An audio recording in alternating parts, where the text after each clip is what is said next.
जब सपना सच हुआ। विक्रमादित्य ने फिर पेड़ पर चढ़कर बेताल को उतारा और अपने कंधे पर डालकर चलना शुरू कर दिया। बेताल ने फिर से कहानी सुनानी शुरू कर दी। किसी समय पाटलिपुत्र में सत्यपाल नामक एक धनी व्यापारी रहता था। सत्यपाल के साथ ही चंद्रनाथ नामक बालक रहता था। वह सत्यपाल का दूर का रिश्तेदार था, जो बचपन में ही अनाथ हो गया था। चंद्रनाथ के साथ सत्यपाल नौकरों जैसा व्यवहार करता था, जिससे चंद्रनाथ को बहुत दुख होता था। चंद्रनाथ सत्यपाल की तरह अमीर बनने का सपना देखने लगा। एक दिन दोपहर में सोते समय उसने सपना देखा कि वह धनी व्यापारी बन गया है और सत्यपाल उसका नौकर। वह नींद में ही बड़बड़ाने लगा, ओ मूर्ख सत्यपाल, इधर आओ और मेरे जूते उतारो। उधर से गुजरते हुए सत्यपाल ने चंद्रनाथ का बड़बड़ाना सुन लिया।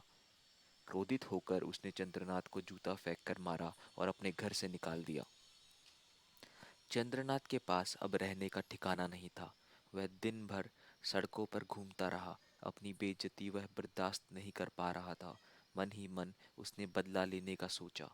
चलते चलते वह जंगल में जा पहुंचा। जंगल में एक साधु रहते थे। वह उनके पैरों में गिर गया।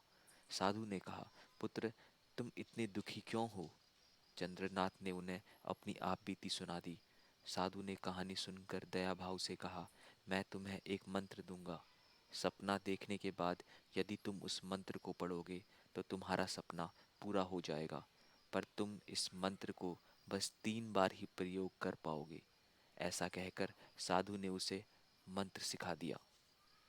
इंद्रनाथ को जैसे खजाना मिल गया था। प्रसन्न मन से वह वापस शहर आ गया। वह एक कुटिया के सामने सीढ़ियों पर लेट गया। लेटते ही आंख लग गई और उसने एक सपना देखा कि सत्यपाल उससे क्षमा याचना कर रहा है। वह अपने किए पर शर्मिंदा है और अपनी पुत्री सत्यवती के साथ उसका विवाह करना चाहता है। चंद्रनाथ सोकर उठा और सोचने लगा, सपना तो बहुत अच्छा था। मंत्र को जांचने का यह अच्छा मौका है, और वह मंत्र पढ़ने लगा। सत्यपाल चंद्रनाथ को ढूंढ रहा था। उसे कुटिया की सीढ़ियों पर बैठा देख वह आया और अपने किए के लिए उससे क्षमा मांगने लगा। फिर उसने अपनी पुत्री के विवाह का प्रस्ताव भी उसके सामने रख दिया। चंद्रनाथ को अपने कानों पर विश्वास ही नहीं हो रहा था। मंत्र ने काम कर दिखाया और उसका सपना पूरा हो गया था। चंद्रनाथ ने प्रस्ताव को स्वीकार कर सत्यवती से विवाह कर लिया। सत्यपाल ने चंद्रनाथ को अलग से व्यापार करवा दिया, जिससे दोनों सुखपूर्वक रहने लगे। एक दिन फिर चंद्रनाथ ने सपना देखा कि उसका व्यापार खूब चल पड़ा है और वह शहर का सबसे धनी व्यापारी बन गया है। सपने से जागने पर उसने फिर से मंत्र पढ़ा। मंत्र के प्रभाव से जल्दी ही उसका व्यापार चल निकला और उसने खूब धन कमाया। सपने के अनुसार वह शहर का सबसे धनी व्यापारी बन गया। शहर के अन्य व्यापारी उससे ईर्ष्या करने लगे।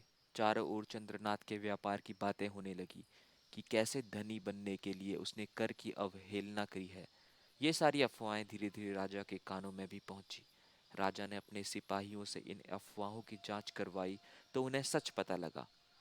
चंद्रनाथ को सजा स्वरूप जितने कर की अवहेलना की गई थी, उसका 10 गुना राजा को देना था। इन सभी बातों से चंद्रनाथ क्रोधित हो उठा। उसी रात उसने सपना देखा कि वह पाटलिपुत्र का राजा बन गया है और उसके बारे में जिन व्यापारियों ने अफवाहें उड़ाई हैं, उन सब को वह सजा दे रहा है। सुबह उठने पर वह जैसे ही अंतिम बार मंत्र पढ़ने वाला था, उसे कुछ आभास हुआ। चंद्रनाथ रोने लगा। उसने मंत्र नहीं पढ़ा और सीधा जंगल में साधु के पास जाकर उनसे मंत्र की शक्ति वापस लेने का अनुरोध किया। साधु उसकी बात सुनकर मुस्कुरा उठे। बेताल ने राजा विक्रमादित्य से पूछा, राजन, चंद्रनाथ ने मंत्र क्यों नहीं पढ़ा और पाटलिपुत्र का राजा क्यों नहीं बना? अब इससे पहले कि राजा विक्रमादित्य इसका उत्तर दे, अगर आपको इसका उत्तर पता है तो कमेंट बॉक्स में ज़रूर लिखें। विक्रमादित्य ने उत्तर दिया, चंद्रकांत को यह आभास हो गया था कि कड़ी मेहनत के बिना प्रसिद्धि और सफलता नहीं मिलती है। ऐसा जीवन जीने में कोई मजा नहीं है जहाँ सारे सपने आसानी से साकार हों। उसे साधु ने मंत्र की शक्ति के द्वारा बहुत ही मूल्यवान सीख दी थी। राजन, तुम महान हो, क्षमा करना, मुझे जाना पड़ेगा। हंसता हुआ बेताल ऐसा कहकर वापस पेड़ पर चला गया। उम्मीद करता हूँ ये वीडियो आपको पसंद आई होगी। वीडियो को लाइक और चैनल को सब्सक्राइब ज़रूर करें। मिलते हैं अगली वीडियो में।